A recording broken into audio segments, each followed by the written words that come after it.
This is Jeff. I'm here at Samurai Comics with Jeff Piña for the Indy Comics-A-Go-Go. How's the day been, Jeff? It's been pretty good. We had a pretty good turnout and had a lot of really cool creators down here, so that's been awesome.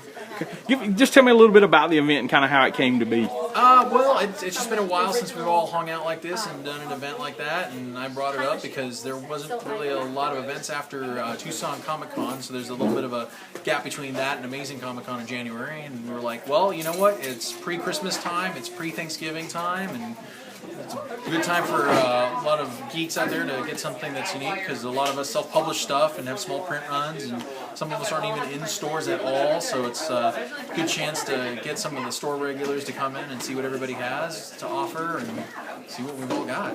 That's great. Now, kind of getting away from the event itself, but how important do you think indie comic creators are in the world of comic books today? Right now, you are probably reading Marvel and DC comics that were written by guys who were considered indie and started out on their own. Very true. Jonathan Hickman was an indie guy, and he's writing most of Marvel. Same with Matt Fraction. You have Alice Cott, who started doing indie stuff, and now he's starting to write some of the New 52 stuff. Scott Snyder. I mean, all of those guys started out because they were self-publishing and because they kept going. So I think whenever somebody gets to see an indie artist or writer at one of these shows, you could conceivably be looking at somebody who's going to be writing Batman in 10 years. Or 5 years, or 3 years, depending on the exposure that they get. And exposure's big. I mean, having people go out and go on Facebook going, oh my gosh, did you read Brief History in Time by T.I.C.C and Caleb Warner? Did you? Well, then now that's somebody who now knows about those guys and those books. And the more you spread it, the more that person gets attention and eventually starts working on books. Great. Now, as an independent creator yourself, how does someone go about getting their books for sale in their local comic book shop? Or a lot of it is going into the shop and talking to the shop manager. That's really all it is. You'll find out pretty immediately if a shop is indie friendly or not. You'll be able to pick up the vibe very easily. Phoenix is beyond incredibly lucky. Pretty much every single shop in this area is indie friendly.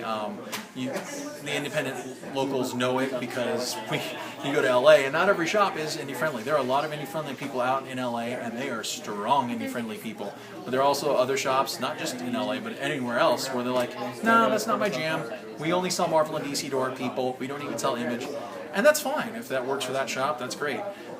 You'll find out pretty easily, and usually the people who do like indie books, they push them. So. That was kind of my last question, was if other parts of the country other than here and there, I know Arizona has a very strong support for the independent community. Yeah. Is it not so much in other places that you've been and visited? I've been in a very small bubble. I'm starting to expand out that bubble. I know Las Vegas has a very strong indie community, actually. We're Phoenix and Vegas, you'd think be like, Phoenix versus Vegas. It's like, no, we're all buddies. We love our Vegas guys. New Mexico, we were recently, seems to have a good support for their... Yeah, they've got a burgeoning one, of course. Portland and Seattle have a great one. Same with San Francisco. LA, it has an indie scene out there, but I think just because of the way that's laid out and because the freeway system was drawn by a 3-year-old child, that there's not as tight as a community. I mean, my buddy, one of my buddies lives in Beverly Hills, another one lives in Fullerton, and I'm like, you guys are only like 20 minutes away. Why aren't you guys seeing each other all the time? Well, I drove that during rush hour. I know why they haven't seen each other in 2 years, because it'll take 2 years to get from Beverly Hills to Fullerton.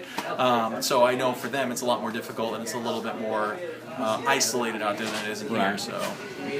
And just lastly, to kind of bring it back to the event that was on today, if there's one message you'd like to leave people with about today, what would that be?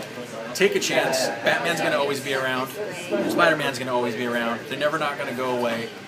You should take a chance on an indie, folks. They're different stories. They're not all spandex. They're not girls with giant boobs. They're not just whatever. There's some really great stories, some really great talent, and you never know. You're going to find something that you might see on TV next week if that's your thing. So just take a chance. Just buy an indie book. All right. Thank you, Jeff. I really appreciate you taking a minute with us. And check this out on independentcomiccongress.org and look for Jeff Piña in your local comic book shop and online. Yeah. Thank you, Jeff. Thank you.